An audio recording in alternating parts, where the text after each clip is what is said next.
I'm Jamey MMA. This is my recap and breakdown of UFC Fight Night Edmonton. Moreno versus Albazi. I thought this card was going to be pretty whack. Turned out to be decent. There were some fights that I thought that were pretty whack. We'll talk about those. 4 finishes though. 4 performance bonuses of the night. Youssef, Zalal, Jourdain, Petrović, and Dustin Schultz. Crazy comeback by Blanchfield. She won like the last 3 rounds to beat Namajunas. We'll get to that one. And our boy, Brandon Moreno is back, man. That was a great performance. He really needed those 9 months, man. He really did. But let's talk about the first fight of the night, man. And Jamey Horth versus Ivana Petrović. I picked Ivana Petrović to win this fight. And in the first round, she gets a takedown and controlled Horth for most of that round. Horth at some point got on her back, but was kind of too high and fell off. And I kind of gave that first round to Petrović. In the second round, Petrović gets a takedown and almost gets caught in an armbar. If only if Horth decided to like extend her legs and worry about the armbar instead of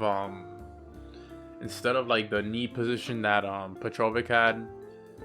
But Petrović had like a wardrobe malfunction in the second round, almost like a nipple slip, titty slip, whatever. In the third round, Petrović did a really good job having her up in the cage, in the clinch. Horth did a good job.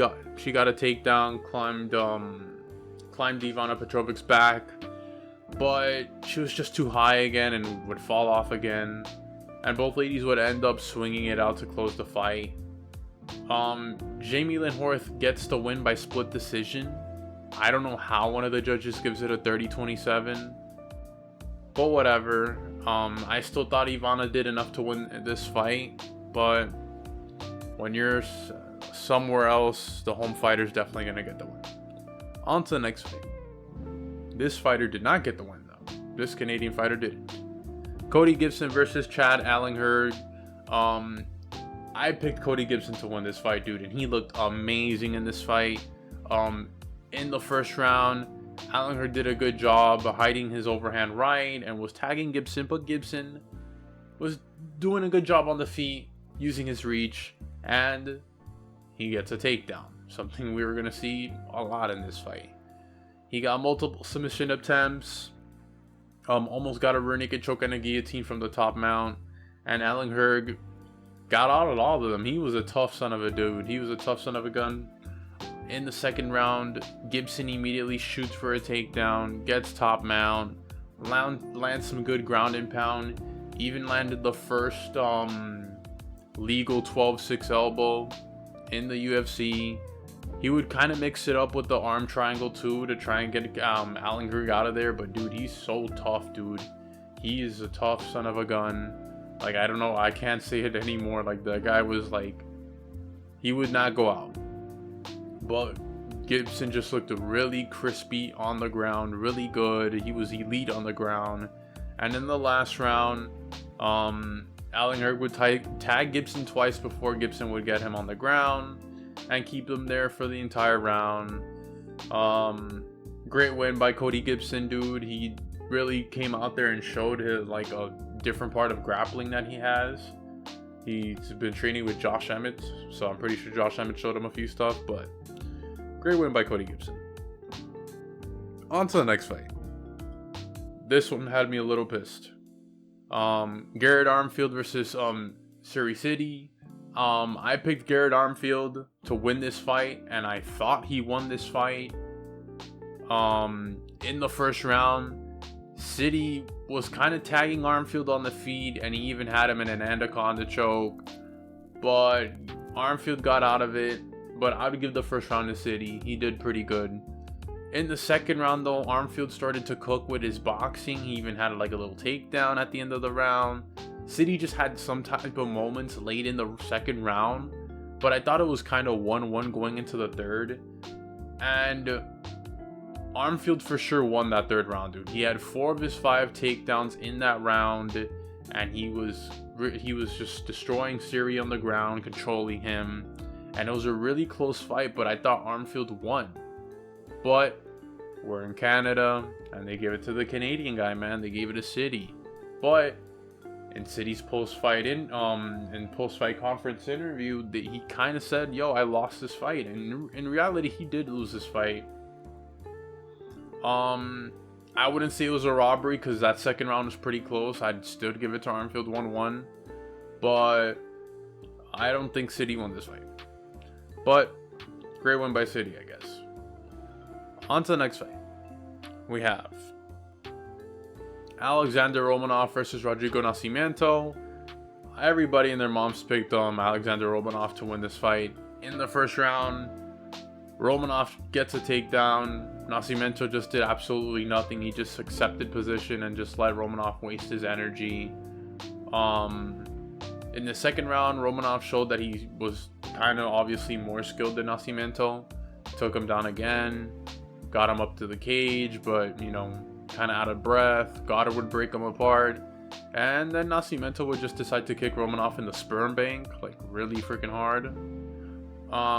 In the last round, though, Romanov did a lot of striking on the feet, even though he was gassed, had his arms down. Still won the fight. I swear that Romanov just gets fatter and fatter, dude, every single fight, though. You really got to chill on the food. But great win by Alexander Romanov. On to the next fight. We have Jack Shore versus Youssef Zalal. I picked Youssef Zalal to win this fight, and in the first round, Jack Shore was doing a really good job getting Zalal to the ground and controlling him there, dude. It looked like Jack Shore was like gonna win this fight if he just kept taking Zalal to the ground.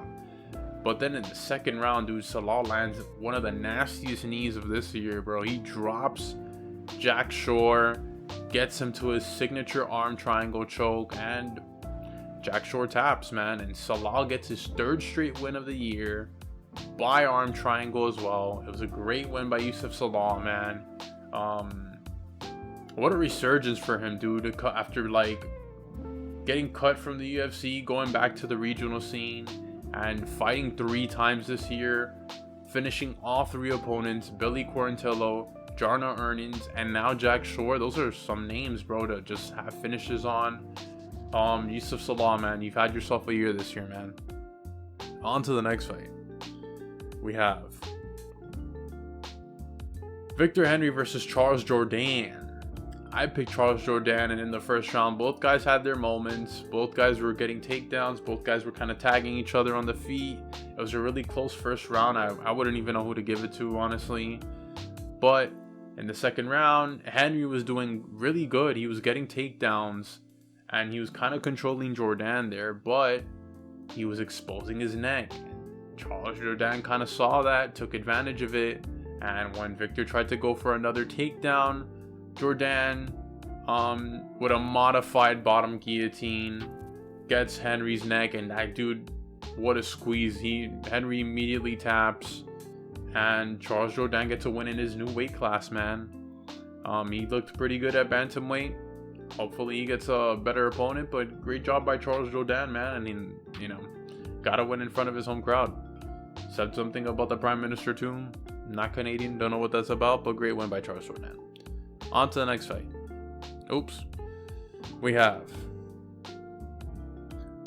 Pedro Munhoz versus Aiemann Zahabi. This fight was pretty boring, I'm not gonna lie to you. I wasn't really watching this fight too much. I kind of knew Aiemann Zahabi was gonna win. I still picked Aiemann Zahabi to win, and he just looked really crispy on the feet though. He stuffed all of Pedro Munhoz's takedowns. He was hitting him with his jab. He had the more powerful shots. Munhoz did a good job just throwing a 1-2, trying to keep this entertaining, but Zahabi was just going to cruise his way to a decision, and that's exactly what he did. Great job by Aiemann Zahabi. Yeah, this fight was pretty boring. And so was the next one too. Mike Malott versus Trevin Giles. I picked Mike Malott to win this fight. And in the first round, both guys were just filling each other out on the feet. Giles landed a 1-2 that cut Malott on the bridge of the nose, but Malott landed more strikes, and this would be like the story of this fight. In the second and third round, Malott just kept throwing kicks, but he was like scared to like go. Like I guess, like, you know, he got humbled by Neil Magny. But dude, I know Trevin Giles is pretty fast, but he wasn't like throwing anything at all, and he was just moving away and just, you know, making Malott miss on anything. And I feel like if Malott actually did more, he would like chase a knockout. He probably would have done something like Carlos Pradas would have done, but he didn't even use his grappling, dude. Like, you beat this guy in a Cage Fury grappling match, and you didn't even try and grapple with this guy. Super boring fight, dude. Both guys were just not really like trying to hit each other, but Malott still wins off of just output. I don't know, man. Malott needs to, you know, he gotta win. He gotta win in front of his home crowd, but I just feel like he needs to do a little bit more in some of these fights. Like, he was on a knockout streak until what Neil Magny did to him. I feel like he needs to find the finish a little bit more, but be more patient with it. He was just a little bit too patient and was just trying to get a decision win. On to the next fight. This fight, what a knockout. Marc-Andre Barriault versus Dustin Youssef. I picked Barriault to win this fight because dude is known for knocking people out. But in the first round, Youssef did a good job getting Barriault to the ground, and he almost had a Darce choke in, but Barriault reversed it. Like, he got his feet on the cage and just threw himself back. It was a pretty good reverse. Both fighters got back up and it turned into a barn burner. They were swinging. I think that was just the worst thing Barriault should have done. Wasted a lot of energy on the ground trying to get up. He should have just separated, you know, probably taken this to the second round. Both guys turned it into a barn burner, and Dustin lands like 2 big meaty hooks, and then that right just comes in and shuts Andre Barriault's lights out. And an amazing win for Dustin Schultz. He messed up everybody's parlay. I'm pretty sure nobody had this guy winning, but he comes in needing a win really bad, and he gets it done, man. Dustin Schultz, pretty good job, man. On to the next fight. We have Jasmine Jourdain, I don't know how you say that girl's name, sorry, but versus Andrea De Silva, Andrea Lipski. I don't care. I picked Jasmine Jourdain to win this fight. In the first round, Lipski had more output in the first round. She was really tagging Jourdain, and I was just here like thinking to myself, when is Jourdain gonna finally get a takedown and submit this girl? And the reason why she only got a takedown in the first round was because Lipski, like, she caught Lipski's kick, and I still think Lipski won that first round. But in the second round, finally Jasmine Jourdain shoots for a takedown, kept her there the entire second round. Didn't really do much, just some cheeky ground and pound, and a lot of back of the head shots. A lot of back of the head shots. I was just like, dude, what are you doing? Go get the submission. Whatever. It's 1-1 going into the third round. She gets the takedown.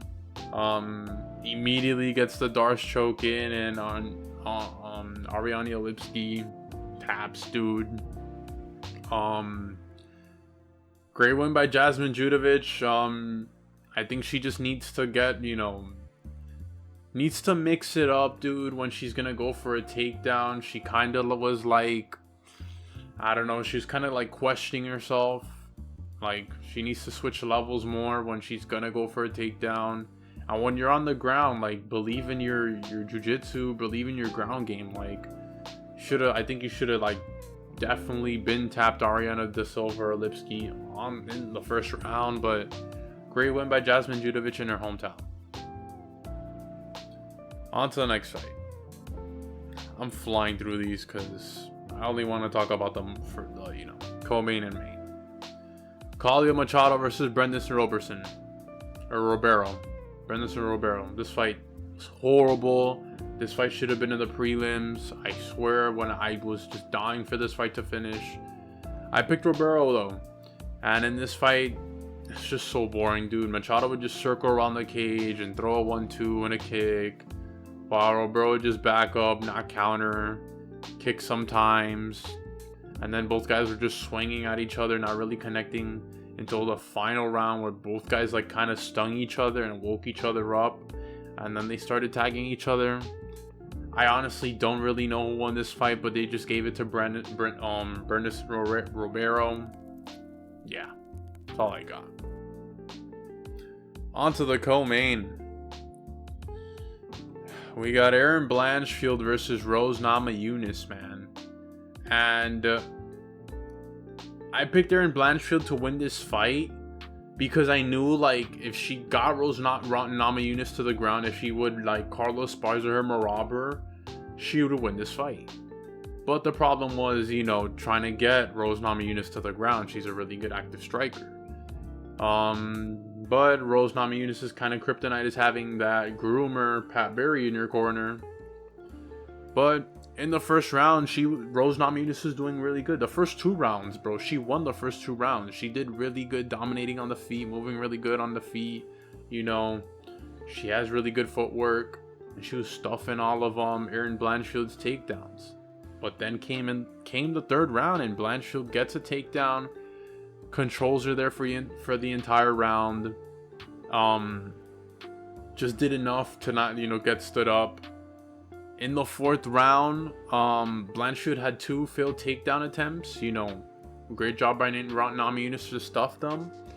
But she did really good tagging Namajunas on the feet. And she did really good on the striking, dude. She was tagging Namajunas, hitting her with everything. And I thought, okay, I think it's 2-2 going into the 5th round. And I thought everybody thought that too. So I was like, okay. And in the 5th round, Erin Blanchfield goes crazy at the start of the round, swinging at Rose Namajunas. And then she takes her down, controls Namajunas on the cage as well. And Blanchfield really just had a crazy comeback, winning the last 3 rounds to win this fight. And it was a great win by Blanchfield. I just think, like, any higher ranked opponent probably would have beat her in this fight if they have the striking of Rose Namajunas or whatever Rose Namajunas did in those first 2 rounds. I don't think this is the end for Rose Namajunas. You know, I don't want to say it's the end. Could be. I really don't know. But until she gets that groomer, pedo Pat Barry out of the corner, dude. Pedo Pat Barry just ruins this chick, dude. Until Rose Namajunas, like, finds a better man, or finds a better coach that lets her grow her hair out, and lets her be the woman that she wants to be, and not get groomed, she will always be this Rose Namajunas that will just be stuck, dude. I don't know, dude. Like, Pat Barry was just telling her, oh, like, you know, towel, you know, throw your jab out there, you know, 15 times. And it's like, you know, that's not going to happen in a 5th round when, you know, the tables are turning and Erin Blanchfield is getting takedowns and is now, you know, bringing the fight to Rose Namajunas. Not like in the first 2 rounds when Rose Namajunas was, you know, just kind of grooving, you know, tagging her on the feet. Like, you know, Blanchfield found the success in, you know, I gotta make this a dirty fight, and she did. I just feel like Rose Namajunas, you gotta, like, just, you know, until she gets that pedo Pat Barry out the corner, she's always gonna be this Rose Namajunas, Tommy Pickles looking ass that just won't win fights. She won't win the higher ranked opponents. Great win by Erin Blanchfield, though. I don't know if she will. You know, that loss against Barriault showed a lot.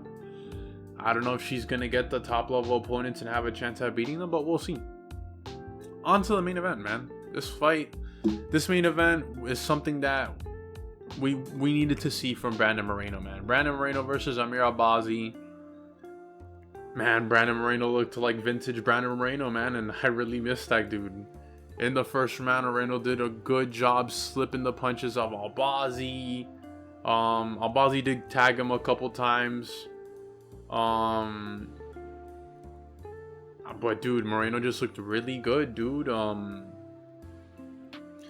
was a close round, but I just think Moreno was just starting to cook in this round. He was throwing his jab out there. You know, was making Albazi miss a bit. In the second round, though, Moreno wobbles Albazi with a head kick that hit him in like the temple. And Albazi gets a takedown, but Moreno does a really good job just scooting up out of there. And he gets back up and just kept tagging Albazi in the feet and kicking Albazi's leg. In the third round, that's when Moreno just really started to cook, bro. Like on some Fetty Wap, cooking in the kitchen. Moreno's boxing just continued to grow. His confidence continued to grow in this fight. And he just landed great shots to the body.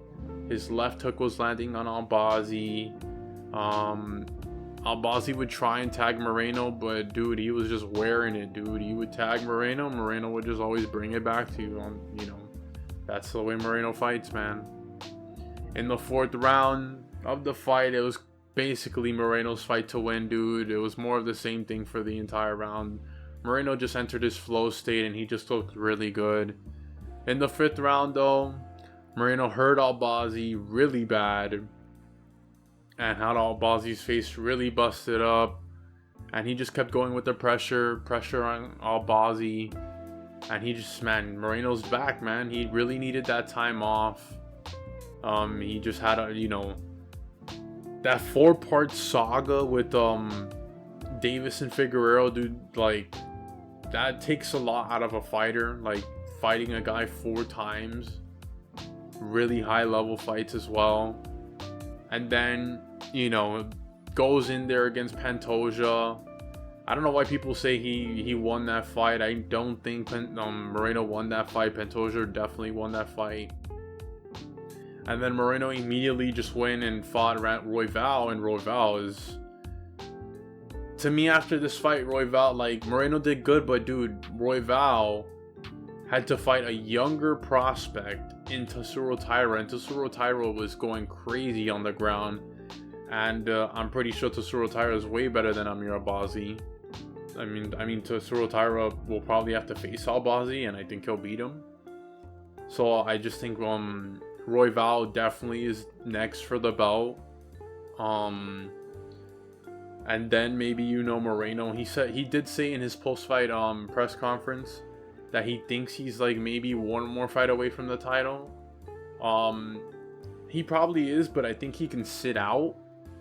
Wait until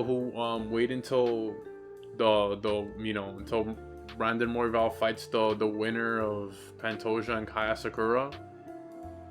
Maybe he fights the loser of that fight, but I think he can wait it out. Winner gets Moreno. But it was good to see Vintage Moreno back, man. I really like watching Moreno tag people on the feet, you know, like his head movement, always has great head movement.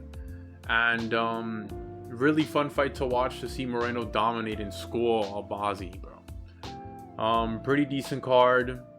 309 is horrible. Go watch my 309 video that I made like months ago. UFC 309 is so bad. When they showed it up on this card, I couldn't believe it. They didn't do anything. You know, that card is like one of the worst pay-per-views of this year for sure. Like, I kept thinking, I keep thinking that, you know, Pereira versus Roundtree is a horrible card because the prelims and the main card was horrible until you got to the main event. But maybe this one might top it. 309 might top it. But go check out my 309 video. Decent card. I did okay with the picks. But yeah, I'm J-Neps MMA. More videos coming out for y'all, and I'm out.